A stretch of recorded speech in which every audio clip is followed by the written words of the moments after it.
What happens when your plagiarism machine starts making things up that aren't real? I guess very bad things. Let's talk about GenAI being a liar. Yeah, I got thoughts, books I read. I got thoughts, won't you listen to me?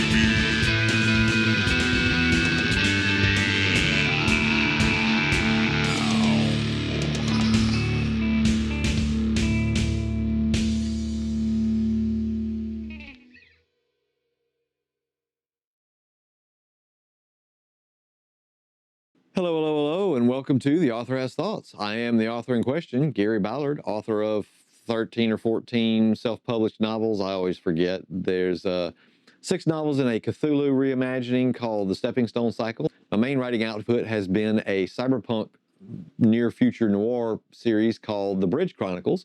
I have recently released a new side novel in the Bridge Chronicles called Hiss Whistle Dead. You can find out more about it here. As always, you can always check the link in the description to buy any of my books, hopefully all of my books, maybe twice, who knows, you know, always good to have 2 copies of a Kindle. Today, I'm going to ramble and rant a little bit about GenAI, i.e. LLMs, things like ChatGPT, Copilot, Gemini, yada, yada, yada, all of the different types. I don't normally do follow-up videos on subjects I've ranted about in the past, but I've seen a few articles recently that I want to briefly summarize and discuss. I'll have the articles linked in the description below, but a previous video on the subject of generative AI is over here, and it's a good watch if you haven't already seen it, so go watch it. I'll wait. All done? Okay, let's get to my thoughts. I've spoken previously about GenAI's hallucinations, when the LLM responds to a prompt with definitively false information that it completely made up because it doesn't actually have any knowledge, does not understand truth, only the probability of the pattern it's returning matching the prompt's criteria. Like most good liars, GenAI will return a demonstrable lie with such authoritative certainty that it perhaps makes you think you're the dumb one, almost like it's gaslighting you. Now, the word lying is doing a lot of work here, as it assumes the AI bot knows it's telling a big old lie. But as I said, it doesn't. It doesn't know anything, but it can convince you that it does just by responding confidently. Now, the first article was from ArsTechnica, and there's a link down below in the description. In this article, a guy named Yoshua Bengio, a Canadian academic whose work has informed techniques used by OpenAI and Google, says there's a, quote, very competitive race between the leading labs, which pushes them towards focusing on capability to make AI more and more intelligent, and I put the quotes on that, but not necessarily put enough emphasis and investment on research and safety. Now, again, I might disagree with his assessment of these things as intelligent per se, but nevertheless, he's warning that these things aren't being built to take into account the damage they could do. Just be the one that gets the most sales, subscriptions, whatever it is that will make them profitable. He says that they are showing, quote, evidence of deception, cheating, lying, and self-preservation. As an aside, and somehow completely unrelated, I keep thinking of that George Costanza line about lies. Just remember, it's not a lie if you believe it. That's perhaps a much more apt description of what's happening here. The AI believes its lies.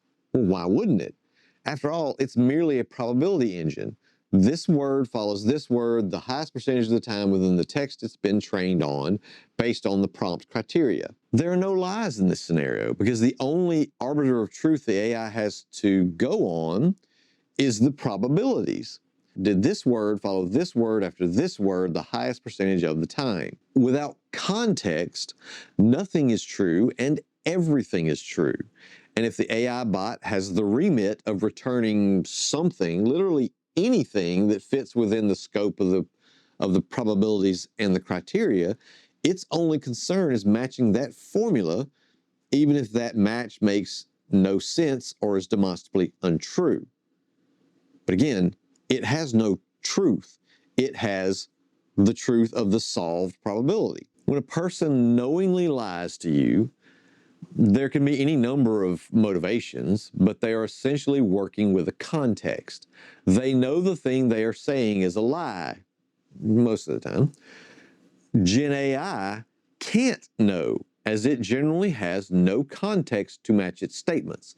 Now, there are reasoning models and such that can go hand in hand that can help, but again, it's not necessarily built into the program. As long as the Gen AI can find a match of words that generates a response that sounds right mathematically or fits mathematically, it can state that thing as truth with authoritative confidence. Even when asked about its reasoning, about how it came to the conclusion it is authoritatively stating as fact, these things can make up lies about how it came up with the first lies. Because again, it's just a math problem. If the math checks out, the AI doesn't think of its lie as a lie, but a successful answer to the presented problem. Math is, after all, nothing but solving a problem based on the data given. The data given is trash. The answer is going to be trash. Everything in this scenario depends on the training data it's been given access to and whatever weighting has been assigned to that data. It will make up whole entire sources, cite case law that does not exist, and it will insist that those things are real. Because to the reality it creates with that math problem, it is real. On the subject of weighting, we have the other part of the Gen AI lie I wanted to speak about. A few weeks ago, Twitter's terrible AI chatbot Grok started acting odd. It seems that no matter what prompt you gave it, at some point in the response, it began talking about white genocide in South Africa. Now, if that seems like a strange topic for an AI bot to bring up, well, congratulations, you're still relatively sane in these increasingly insane times. What became increasingly weird about the inclusion of white genocide and seemingly unrelated topics was Grok's responses themselves. Most of them broached the subject as people are saying white genocide in South Africa is happening, but Grok couldn't even agree with that, instead confirming that such white genocide was utter horseshit. There's a link in the description below that you can find out about the Grok thing. And then for more information on debunking the whole white genocide story, I want you to check out this video from the Skepchick, Rebecca Watson, somewhere up here. Why did this happen? Twitter, of course, wouldn't really offer up a reason, but we can deduce a few things. One, Twitter's idiot owner is an apartheid-era Nepo baby that has repeatedly tried to claim white genocide as real when he's not tossing up Nazi salutes or trying to destroy the federal government or feuding with the president or blowing up rockets on the pad or taking ketamine, yada, yada. He has been known to be a drug addict, and I don't mean to say that as an cast aspersions, but also to respond petulantly to criticism, and possibly someone challenged his reading of the events as a genocide, leading to one of his little tantrums. Said tantrum resulted in him using what limited coding knowledge he has to change Grok's weighting on certain subjects. Is that an incredibly stupid reading of the situation? Probably, but we live in the dumbest fucking timeline, so it makes as much sense as anything else. It also gives away the game. If Grok can lie effectively, well, more effectively and less transparently than this, obviously, but if Grok can surface stories that might not otherwise be relevant, then it becomes an incredibly useful tool for spreading propaganda. Generative AI can generate an absolute metric fuck ton of believable sounding content in the same period of time it takes one human to write one article debunking it. The first lie has an advantage that denials after the fact do not. Simple enough for the makers of AI chatbots to put their thumbs on the scale in much more subtle yet equally dishonest ways. Hallucinations cross the line from math lies to actual intentional lies before pushing further into manipulative misinformation and propaganda, as we saw in the last election. The owners of the tech platforms currently trying to shove Gen AI into literally everything will always lean whichever way the wind blows them towards the most profit. If that takes massaging the training data or the way the AI weights that data, well, so be it. They've certainly sucked up to this current administration. When Gemini AI hallucinates that a rock a day is healthy because it was trained on satirical Reddit posts, it's dangerous. When it starts injecting the political rantings of the world's richest Nazi and most divorced man, it becomes more important than ever that we be skeptical of all of the Gen AI platforms. As if to illustrate the problem perfectly, soon after I began writing the script of this video, but before I could successfully record the video, Grok AI lost its shit again. There's going to be a link to an article below that's going to describe what happened. But essentially, Grok seemed to be responding to a poster on Twitter with anti-Semitic bullshit. The poster was commenting on the girls who died at the Jesus camp in the flash floods in Texas, and Grok, frankly, lost his shit. When he was asked to explain further, Grok doubled down on the anti-Semitic Nazi shit, attacking the author, until it finally began referring to itself as MechaHitler. So how do you even begin to address that? Is the training data so polluted by the Nazi shit that infects Twitter, or is it so affected by Elon Musk's posting that its idea of humor is just as awful? Grok later claimed that the MechaHitler thing was a joke, but to believe that would be to anthropomorphize the program to the point of ridiculousness. It is more likely that it has learned to ape the posting humor of the world's richest and most divorced man. This isn't a good look, and it just further clarifies the uncomfortable truth. Training data, subject weighting, and all the implicit biases that are buried in the data are a significant driver of what you get from these things. The old garbage in, garbage out phrase has never been more apt. Only substitute the word Nazi for garbage. Anyway, fuck Hitler, Mecha or otherwise. Finally, the White House just yesterday, as I'm writing this script, released a new executive order preventing woke AI in the federal government. I'll link to it for some reason in the description below. I'm sure my facial expression and my long sigh will tell you all you need to know about what I think about this ridiculousness, but I'll elaborate. This executive order is ostensibly an attempt to stretch this administration's war on DEI to the arena of Gen AI programs, or at least the ones that the federal government has purchased, leased, or plans to purchase or lease. And I quote, "One major AI model changed the race or sex of historical figures, including the Pope, Founding Fathers, and Vikings, when prompted for images because it was trained to prioritize DEI requirements at the cost of accuracy. Another AI model refused to produce images celebrating the achievements of white people, even while complying with the same request for people of other races. In yet another case, an AI model asserted that a user should not misgender another person, even if necessary to stop a nuclear apocalypse." Concerning.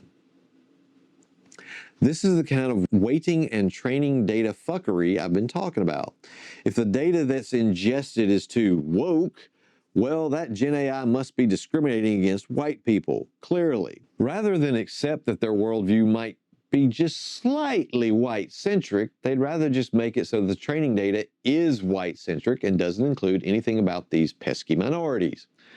Like many things this administration is trying to do with its crusade against inclusion and diversity and equity, it's an attempt to shape reality to fit their picture of reality, a very white Western picture.